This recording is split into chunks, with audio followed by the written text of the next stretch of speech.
हम वक्त लड़ाई लड़ने वाला लीडर मेरी मुराद मोहतरम मुस्तकीम दिग्नेटी साहब से है और वो हमारी बज़्म का हिस्सा बन रहे हैं। मैं उन्हें खुशामदीद करता हूं। हम तुम्हारे साथ हैं, हम तुम्हारे साथ हैं। जिंदाबाद जिंदाबाद। मैं आने वाले दीगर सभी साहबान को मैं खुशामदीद कहूँ, मरहबत कहूँ। अब सगीर भाई आ गए हैं स्टेज पर मुस्तकीम दिग्नेटी साहब के साथ साथ मोहतरमा शान हिंद रेहान साहिबा हमारे दरमियान तशरीफ लाई। के बाद वहां के लोग उस काम की सराहना करें और जो काम किया उसकी हौसला अफजाई करें, ऐसा बहुत कम देखने में आता है। मगर फेमस मार्केट के लोगों ने, जो अक्सरियत यूपी से मुंसलिक है, तो उन्होंने स्वागत भी बड़ा बढ़िया किया है।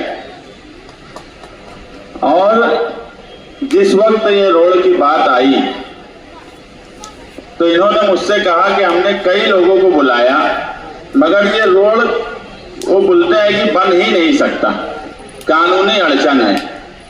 मैं उसी वक्त यहाँ सगीर भाई बैठे हैं, मैंने इनसे कहा कि हो सकता है कि ये रोड कारपोरेशन के नक्शे में रोड ही ना हो, तो ऐसा अगर हुआ तो आप लोग एनओसी देंगे क्या?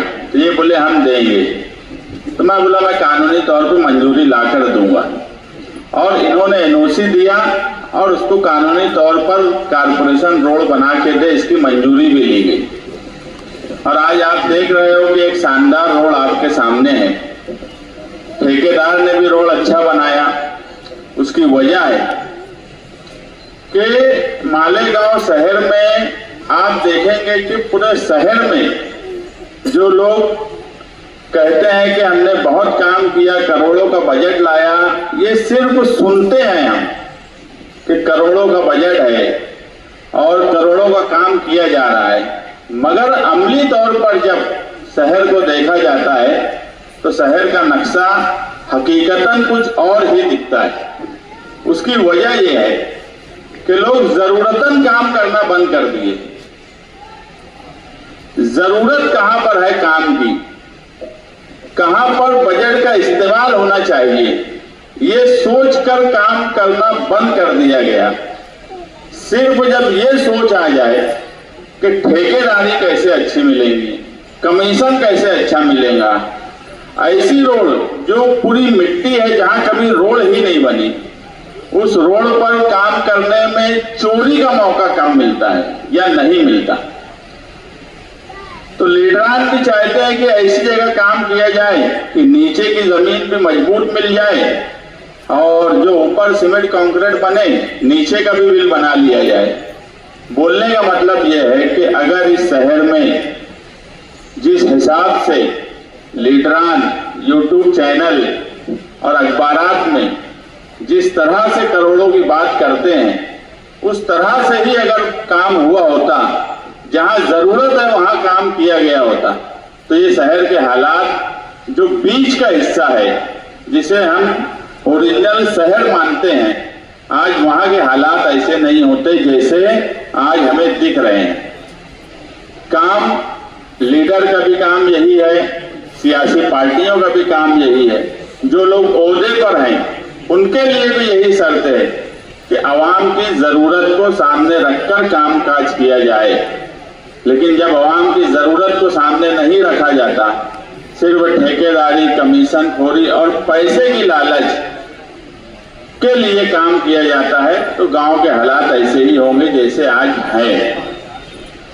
यहाँ पर ठेकेदार भी है ना, हमने ठेकेदार को ये बोला कि कमिश्नर को कोई टक्कर दे दे, ना ठेकेदार को ये बोला कि यार हम बजट करवा देंगे तो हमको कुछ दे दे। हमने सिर्फ एक ही बात बोली कि फेमस मार्केट बड़ी हेवी गाड़ी आने वाली है, अच्छा एस्टीमेट बनाओ और अच्छा काम काज करके दो। और माशाअल्लाह उन्होंने अच्छा काम करके दिया।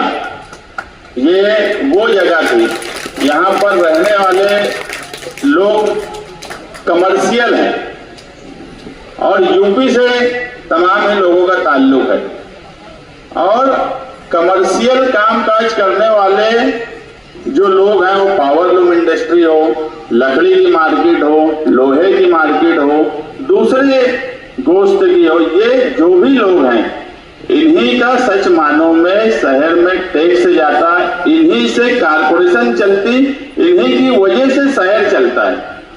और इन लोगों का अगर काम सालों से नहीं हो रहा है, जो अपना एक बड़ा हिस्सा टैक्स की शक्ल में देते हैं, तो इनके काम करने की जरूरत ज्यादा थी और यही सोचकर यहाँ पर काम किया गया। और मुझे पूरी उम्मीद है कि आप लोगों ने जिस तरह से काम करने वालों की सराहना की है, उसी तरह से आने वाले वक्त में हम अगर सियासी लोग हैं, हम अगर कोई काम करते हैं, तो हम चाहते भी हैं कि आप उसके बदल में हमें ताकत दो। अगर जो भी इलेक्शन आए, अभी कारपोरेशन का इलेक्शन है, अलग अलग हिस्से से लोग हैं यहाँ यूपी के, आप लोगों का एक बड़ा ताल्लुक यूपी वालों से है, क्योंकि सब सेठ लोग हैं, सेठ लोग का ताल्लुक जरा ज्यादा ही रहता, सगीर भाई सभी लोगों से रहता है। तो मैं यही चाहूंगा कि आने वाले वक्त में पार्टी भी तुम्हारी है, यूपी वालों की है, हम भी यूपी वाले हैं, तुम भी यूपी वाले हो, तो आने वाले वक्त में अच्छे लोगों को नुमाइंदा बनाओ। इस शहर में सिर्फ आने वाला इलेक्शन सिर्फ कारपोरेशन और रोड गटर का सवाल नहीं है, आज वो बात यहाँ करने वाली नहीं है, मगर जो हालात हैं, जन्म दाखिले से लेकर दूसरे सारे मसाइल, हर चीज की बुनियाद कारपोरेशन से ही है, हर मामला कारपोरेशन में ही है। मैं इससे पहले भी बोला था कि अगर छावनी पुलिस स्टेशन, किला पुलिस स्टेशन में किरीट सुमैया के आने पर दबाव में हेल्थ ऑफिसर ने एफआईआर की थी, अगर वहां पर अवामी बॉडी होती तो क्या हेल्थ ऑफिसर इतनी हिम्मत कर सकती थी? ये सारे जन्म दाखिले के जो मामला चले, अगर तहसील ऑफिस बोलता है कि 1044 दाखिले हमारे पास से नहीं गए और कारपोरेशन बोलती है कि आए हमारे पास, अगर हम वहां बैठे होते और हम एक ठहराव कर देते अक्सरियत से कि इनके ऊपर तहसीलदार का एफआईआर होना चाहिए, दूसरे दिन एफआईआर होती। बोलने का मतलब ये है कि ये इलेक्शन हर तरीके से सोचने का, समझने का, और जो हालात बने हैं इन 8-9 महीने में, सारी चीजों पर गौर फिक्र करके आप कोई फैसला करिए। बहुत से लोग ऐसे हैं जन्म दाखिले में जो यूपी से आए यहाँ पर, वो बड़ी तादाद परेशान है, हम उनकी भी मदद कर रहे हैं। हम जो भी काम कर रहे हैं किसी एक बिरादरी का नहीं कर रहे हैं, क्योंकि इस शहर में आफत कोई एक बिरादरी के नाम से नहीं आई है, मुसलमानों की अक्सरियत होने की वजह से आई है।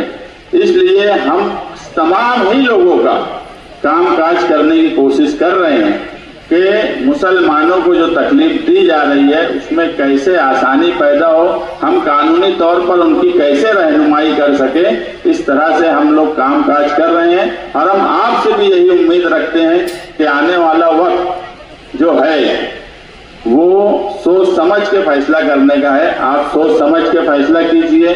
आप लोगों ने यहाँ बुलाया, एक बढ़िया प्रोग्राम किया, उसके लिए मैं आप तमाम ही लोगों को मुबारकबाद देता हूँ कि अगर कोई काम करता है और उसकी इस तरह से हौसला अफजाई होती है तो हम में भी जज्बा बढ़ता है। ये मैं नहीं बोलूंगा कि मैं तारीफ का भूखा नहीं हूँ, अगर काम किया हूँ तो तारीफ भी चाहता हूँ कि हो। झूठ फसाद सियासत में बोलना मुझे पसंद ही नहीं है, और अगर हौसला अफजाई होती है तो काम करने का जज्बा बढ़ता है। और इंशाअल्लाह मैं आप लोगों के साथ, फेमस मार्केट वाले यूपी वालों के साथ हर वक्त इंशाअल्लाह खड़ा रहूंगा। शुक्रिया।